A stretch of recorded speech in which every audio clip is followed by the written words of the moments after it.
Model में है सब, लिखने की ज़रूरत नहीं है। देखो,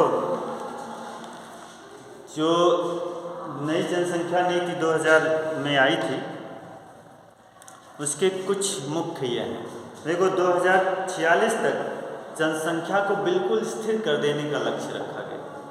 2046 तक हम ऐसे हो जाएंगे कि जितनी जनसंख्या इधर मरेगी उतने ही जनसंख्या उधर पैदा होगी, मतलब बराबर है ना। ये लक्ष्य डिसाइड किया गया था। तो उसमें कुछ और जो लक्ष्य डिसाइड किए गए थे वो यही थे कि 1000 जो बच्चे होते हैं, यानी शिशु मृत्यु दर जो इस समय कुछ ज़्यादा है, 46 के आसपास है, उसको हमें 30 से कम करना।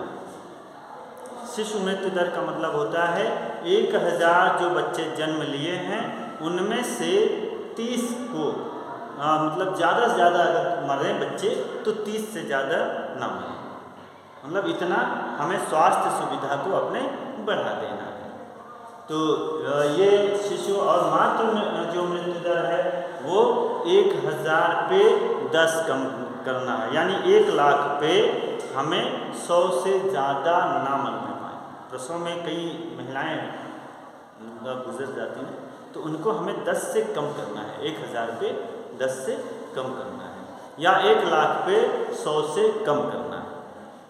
ठीक है, तो ये है। और 80% जो प्रसव है उसको अस्पताल में करवाया जाए। ज़्यादातर पहले गांव में होता था, हालांकि अब तो हम लोग काफ़ी, हमें लगता है कि 90% अस्पताल में हो रहे हैं, लेकिन उस समय जब 2000 में बना तो 2000 में तो ज़्यादातर गांव में ही होते थे, तो 80% को अस्पताल पहुंचाना। उसी में आशा बहुओं का वो हुआ ना कि आशा बहुओं की नियुक्ति हुई, उन्हें वो घर सभी घर से महिलाओं को अस्पताल तक पहुंचाते हैं। तो ये हुआ। और प्रतिरक्षण टीकाकरण जानते ना, तो टीकाकरण सब तक पहुंचाया जाए, सभी तक। और अब देखो कि कोई ना कोई एक हफ्ते में दिन होता है या महीने में एक दिन होता है जहाँ पे शिशुओं का टीकाकरण किया जाता है। पहले तो अस्पताल में ही कर दिया जाता है, अगर अस्पताल में नहीं होता है तो यहाँ आकर के होता है ना। कहाँ पे होता है? घर पे बुलाया जाता है, आंगनबाड़ी और ये लोग मिलकर के करते हैं। और एड्स और संक्रामक रोग, इसकी जानकारी सबको उपलब्ध कराई जाए। ये पढ़ा जानते हैं? ये हाँ, HIV, इसमें अभी तक ऐसी कोई दवा नहीं बनी है जो पूरी तरह से ठीक कर दे।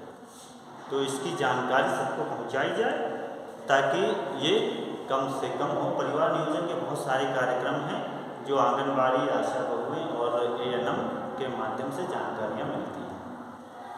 और 2 बच्चों का छोटा परिवार, ये लक्ष्य निर्धारित किया गया कि 2 बच्चों से ज़्यादा का परिवार नहीं होगा। चाइना ने 1 बच्चे की पॉलिसी बनाया था, 1 बच्चे की। अब वो कह रहा है बच्चे खूब पैदा करो। क्यों? क्योंकि उसके यहाँ अब जनसंख्या ऐसी हो गई है कि सब 30 से 35 साल के लोग हैं, ना उससे ज़्यादा की उम्र के ना उससे कम उम्र के। तो ऐसी समस्या अगर भारत में भी बन गई, वो बना रहे हैं कि जनसंख्या नीति एक बनाई जाए, अगर वो बना दिए, 1 बच्चे की पॉलिसी अगर उसमें ला दिए तो हम भी चाइना की ही तरह परेशान होंगे और आगे चल के हमें भी ये बनाना पड़ेगा कि अब बच्चे खूब पैदा करो। जब एक बार जो प्रकृति से छेड़छाड़ हो जाती है उसको दोबारा कम तो हो सकता है, बढ़ाया नहीं जा सकता। शिशु विवाह, सुरक्षित गर्भ का शिशु विवाह प्रतिबंध कानून, जो 18 से कम उम्र की शादी हो जाती है वो कानून लाया जाए कि 18 लड़कियों की 18 और लड़कों की 21 वर्ष निर्धारित की जाए।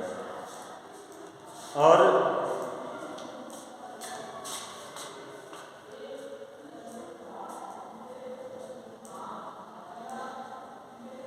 हाँ, एक और योजना आई थी जो नसबंदी की योजना जिसको कहते हैं।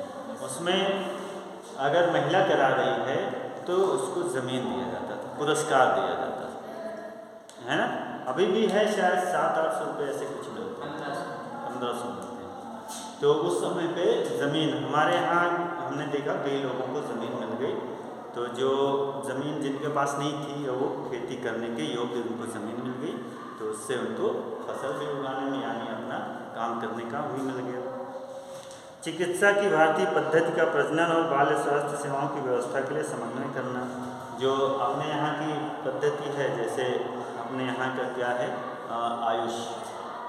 आयुष मंत्रालय अब बना है, और उसमें हमारे पास वो था ना, जो एक कौन सी चिकित्सा अपने यहाँ है जो जिसमें जड़ी बूटियों का दिया जाता है, पतंजलि तो अभी आया, आयुर्वेदिक है ना, अपने यहाँ आयुर्वेदिक है। और एक और है जो गोली, हल्की सी गोली देते हैं छोटी छोटी शीशियों में भर के, क्या बोलते हैं उसको, हैं, होम्योपैथी इसका। और जो अंग्रेज़ी इलाज है जिसको एलोपैथी बोलते हैं, इन सब का एक समन्वय किया जाए। सबका मतलब ये नहीं है कि हम केवल एलोपैथ पर ही निर्भर हैं, हमें होम्योपैथ भी और आयुर्वेद भी सबका एक मिश्रण चाहिए। अपने यहाँ यूनानी भी होता है, आयुष में ये सब शामिल कर दिया गया, एलोपैथ को छोड़ दिया गया, बाकी आयुष में सबको जोड़ दिया गया। यूनानी और जो होम्योपैथिक, आयुर्वेदिक सबको इकट्ठा उसमें जोड़ दिया। और गरीबी रेखा से नीचे रहने वाले जो 2 बच्चों के पश्चात बंधकरण या नसबंदी करवा लेते हैं, स्वास्थ्य बीमा उपलब्ध कराना, उनको एक स्वास्थ्य बीमा भी दिया जाएगा और पुरस्कार तो दिया ही जा रहा है। तो ये जो थी जनसंख्या नीति थी 2020 नहीं, ये तो 2000, हाँ, राष्ट्रीय जनसंख्या नीति 2000 है, 2020 नहीं है। 2020 की कोई जनसंख्या नीति नहीं आई है।